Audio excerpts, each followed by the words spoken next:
Hello and welcome guys. स्वागत है हमारे यूट्यूब चैनल स्टडी स्क्वायर पे। ये हमारी सीरीज की 23rd वीडियो होने वाली है जहां पर हम इनपुट आउटपुट टेक्निक्स के बारे में पढ़ेंगे। तो चलिए शुरू करते हैं। तो जैसे कि अभी तक हमने पढ़ा इनपुट आउटपुट डिवाइसेस क्या होते हैं, कितने टाइप्स के होते हैं, इनमें ड्राइवर्स क्या काम करते हैं, इंटरफेस क्या काम करता है। लेकिन इस वीडियो में अब हम पढ़ेंगे इनके बीच में जो ट्रांजेक्शन हो रहा होता है डेटा का, वो कैसे हो पाता है। तो बेसिकली कंप्यूटर्स में क्या होता है, जो सेंट्रल प्रोसेसिंग यूनिट होती है उसकी स्पीड हाई होती है, लेकिन जो इनपुट आउटपुट डिवाइसेस की जो स्पीड होती है वो कंपेयर टू सीपीयू बहुत ही स्लो होती है। तो इन दोनों की स्पीड मैचअप नहीं हो पाती। इसी वजह से जो कि हमारा डेटा अच्छे से सीपीयू समझ सके और सीपीयू का भी टाइम वेस्ट ना हो, इसलिए हम डिफरेंट डिफरेंट टेक्निक्स का इस्तेमाल करते हैं अपने डेटा को इनपुट आउटपुट डिवाइस से लेके सेंट्रल कंप्यूटर तक पहुंचाने के लिए। जैसे कि आप स्क्रीन में भी देख सकते हैं, हमारे पास तीन टेक्निक्स अवेलेबल है। First, program input output. Second, interrupt driven input output. Third, direct memory access. अब ये क्या होते हैं हम इस वीडियो में डिटेल में कवर करेंगे। तो पहला आता है हमारा प्रोग्राम इनपुट आउटपुट। तो बेसिकली प्रोग्राम इनपुट आउटपुट क्या होता है, जैसे कि मैंने अभी बताया, सीपीयू की जो प्रोसेसिंग स्पीड होती है वो हाई होती है और हमारी इनपुट आउटपुट डिवाइसेस की स्पीड कम होती है। मतलब अगर सीपीयू एक सेकेंड में 100 काम कर रहा होगा, उसी जगह हमारा इनपुट आउटपुट सिस्टम एक सेकेंड में दो या एक काम कर रहा होगा। तो इन दोनों के बीच में स्पीड का बहुत ज्यादा वेरिएशन होता है, जिसके कारण क्या होता है, जो हमारा सीपीयू होता है वो कोई भी टास्क को एग्जीक्यूट करते टाइम वेट कर रहा होता है। मतलब उसका जो टाइम होता है वो वेस्ट हो रहा होता है। जैसे आप स्क्रीन में भी देख सकते हैं, CPU checks device again and again, CPU waits and watches until the device is ready, then third point, CPU moves the data. इसका मतलब ये है, जब भी सीपीयू और इनपुट आउटपुट डिवाइस के बीच में कोई डेटा ट्रांसफर हो रहा होता है या फिर डेटा रीड एंड राइट हो रहा होता है, तो सीपीयू कॉन्स्टेंटली चेक करता रहता है कि ये डिवाइस रेडी है वर्क करने के लिए या फिर नहीं है, ये डिवाइस रेडी है वर्क करने के लिए या फिर नहीं है, क्योंकि सीपीयू बहुत फास्ट होता है और जो आउटपुट इनपुट सिस्टम होती है वो बहुत ही स्लो होती है। तो सीपीयू को अपना बहुत सारा टाइम वेस्ट करना पड़ता है एक टाइम को परफॉर्म करने के लिए। जैसे आप यहाँ पर देख सकते हैं, हमारा जो आउटपुट इनपुट प्रोग्राम होता है वो कैसे वर्क करता है। सीपीयू पहले डिवाइस को बताता है कि आप रेडी हो या फिर नहीं हो।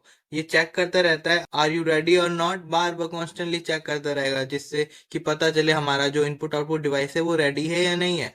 जब वो रेडी हो जाता है तब सीपीयू अपना डेटा को रीड एंड राइट कर पाता है और फिर अपने दूसरे काम में लग पाता है। जब तक ये हमारा काम नहीं होता तब तक सीपीयू क्या करता है, एक तरीके से ऑक्यूपाइड रहता है। ड्यूरिंग दैट टाइम वो किसी और टास्क को एग्जीक्यूट नहीं करता। तो एक तरीके से हमारा रिसोर्स का लॉस होता है, क्योंकि सीपीयू को हम बिठा कर रखते हैं, कोई काम करवाते ही नहीं है। जैसे आप यहाँ पर भी देख सकते हैं, जो हमारा सीपीयू है वो वेट कर रहा होता है जब तक कि डिवाइस हमारी रेडी नहीं हो जाती। और जब डिवाइस रेडी हो जाती है तब वो अपने टास्क को एग्जीक्यूट करता है, और अगर खत्म नहीं हुआ, मतलब हाफ हुआ है, तो दोबारा इस प्रोसेस को रिपीट करता है। और इन द अदर हैंड, अगर हमारी डिवाइस रेडी नहीं होती तो ये दोबारा अपना सिग्नल्स को भेजता है और फिर दोबारा चेक करता है कि आप रेडी हो नहीं हो काम करने के लिए, रेडी हो नहीं हो काम करने के लिए।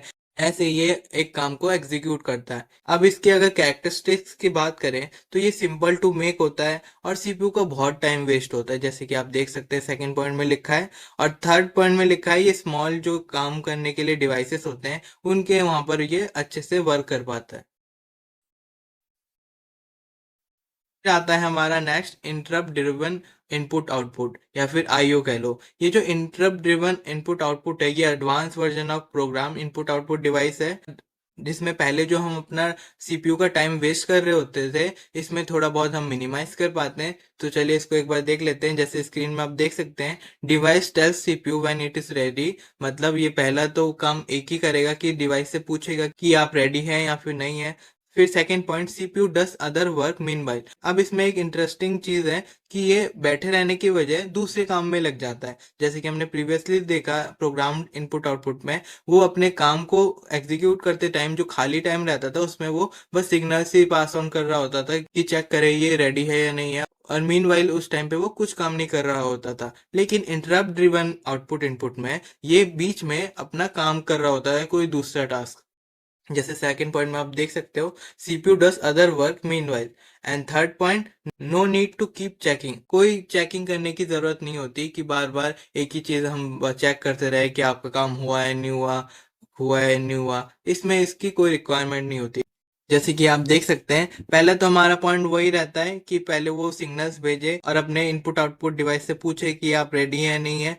अगर वो रेडी है और फिर जब उसका काम हो जाता है इस मेथड में, वो क्या करता है, एक इंटरप्ट सिग्नल सेंड करता है। और इस इंटरप्ट सिग्नल में वो भेजता है जैसे उसका काम हो गया, आप यहाँ पर देख सकते हैं, input is ready, output complete, और कोई एरर हो सकता है। फिर जब ये इंटरप्ट सिग्नल सीपीयू के अंदर जाता है, जैसे आप यहाँ पर देख सकते हैं, फिर वो सीपीयू इस इंटरप्ट सिग्नल को फैच कर रहा होता है। फिर उसके अकॉर्डिंग ये डेटा इंटरप्ट हैंडलर को पास ऑन होता है। फिर वो इंटरप्ट हैंडलर प्रोसेस कर रहा होता है डेटा इंटरप्ट से लेके, एंड देन सीपीयू जो होता है वो रिज्यूम करता है प्रोसेसिंग ऑफ इंटरप्टेड टास्क, मतलब जो टास्क इंटरप्टेड किया गया इनपुट आउटपुट डिवाइस को, फिर वो प्रोसेस कर रहा होता है पुराना काम छोड़कर। और फिर जैसे ये काम कंप्लीट हो जाता है, फिर वो अपना दोबारा कोई और काम करने लग जाता है, जब तक कि ये इनपुट आउटपुट डिवाइस दोबारा कोई प्रोसेसिंग के लिए यूज ना हो रहा। जैसे आप स्टेप्स में भी देख सकते हैं, यहाँ पर लिखा है डिवाइस सेंड एंड इंटरप्ट। जैसे ही उसका काम हो जाता है डिवाइस का, ये इंटरप्ट सिग्नल सेंड करता है।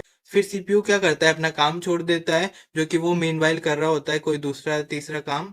फिर वो क्या करने लग जाता है, उस काम को छोड़ने के बाद जो इंटरप्ट हैंडल हुआ है डिवाइस से, उसको मैनेज करने लग जाता है, मतलब उसको प्रोसेस करने लग जाता है। फिर जैसे ही ये प्रोसेस हो जाता है, फिर वो जल्दी से अपना दूसरा जो काम कर रहा होता था उस पे वो चला जाता है वर्क करने के लिए।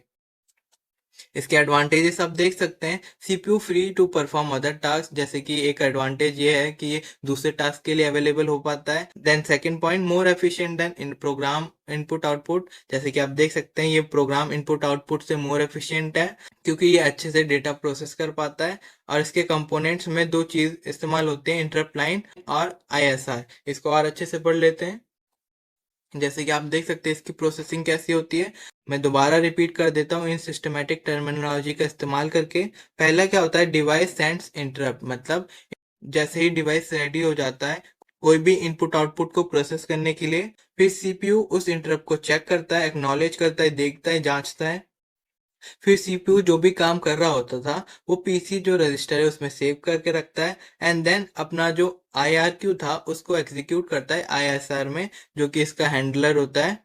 और फिर जैसे ही हमारा ये टास्क कंप्लीट हो जाता है, ये अपना पुराना काम रिज्यूम करने लग जाता है। इसके कुछ डिजाइन इश्यूज भी है, जैसे कि आप देख सकते हैं, जब हमारे पास मल्टीपल इंटरप्ट आते हैं तब इसको प्रायोरिटी नीडेड की रिक्वायरमेंट होती है कि कौन सा काम कब करे पहले, कौन सा बाद में करे। एंड सेकेंड, कोई अगर इमीडिएट इंटरप्ट सिग्नल रेज हो रहा है तब उसको हैंडल करने में भी इसको थोड़ी बहुत प्रॉब्लम्स आती है। अब हमारा लास्ट आता है हैंडलिंग प्रोसेस, जो कि है डायरेक्ट मेमोरी एक्सेस या फिर डीएमए। अब डीएमए को स्क्रीन में आप देख सकते हैं, DMA controller moves data directly between input output devices and memory, CPU not involve during data transfer. जैसे कि हमने देखा कि प्रीवियसली जो हमारा इंटरप्ट ड्रिवन इनपुट आउटपुट था उसमें कुछ लिमिटेशंस थे, तो वो लिमिटेशन थोड़े बहुत डीएमए में नलीफाई हो जाता है। इसमें क्या होता है, हमारा जो सीपीयू होता है उसकी रिक्वायरमेंट नहीं होती है हमारे डेटा को ट्रांसफर करने में इनपुट आउटपुट डिवाइस से मेमोरी में और मेमोरी से इनपुट आउटपुट डिवाइसेस में।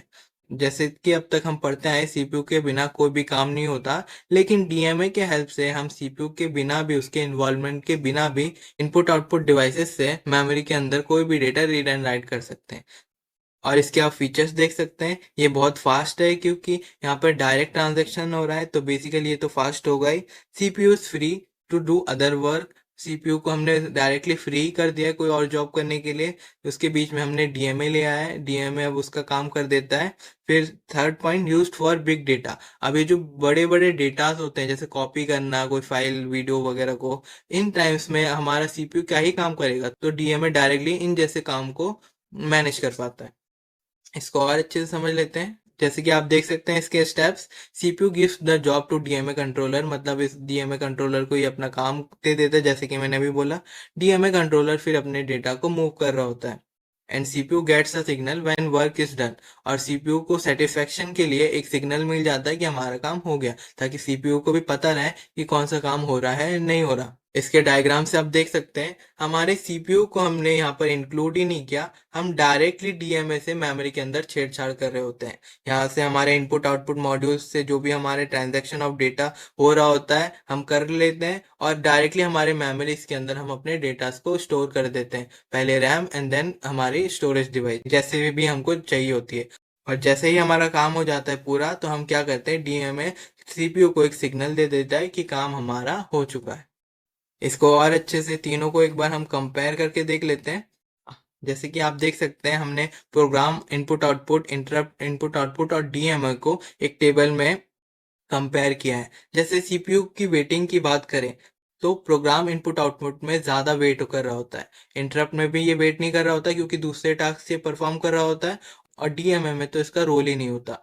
स्पीड की बात करें, इनपुट आउटपुट में ये स्लो होता है क्योंकि ये वेट कर रहा होता है टास्क के एग्जीक्यूशन के लिए, डिवाइस के रेडीनेस के लिए। लेकिन इंटरप्ट में क्या होता है, ये फास्टर होता है क्योंकि ये तुरंत फैच कर रहा होता है जब भी इसको सिग्नल मिल जाती है। और सबसे फास्टेस्ट होता है डीएमए में। इजी टू बिल्ड की बात करें इसका स्ट्रक्चर, तो प्रोग्राम इनपुट आउटपुट इजी है, इंटरप्ट थोड़ा सा हार्ड है, और डीएमए सबसे ज़्यादा हार्डर है। और जॉब की सेटिस्फेक्शन की बात करें, तो स्मॉल जॉब्स के लिए program input output device perfect है, मीडियम जॉब्स के लिए interrupt input output device perfect है, और बिग डेटा ट्रांसफर के लिए डीएमए परफेक्ट है। इसको हम बीसीए सिलेबस के डायग्राम से भी देख सकते हैं। ये वाला डायग्राम आपके बुक में गिवन होगा, जिसमें आप साफ साफ देख सकते हैं ये कैसे वर्क कर रहा होता है। तो आज के लिए इतना ही, मिलते हैं नेक्स्ट वीडियो में।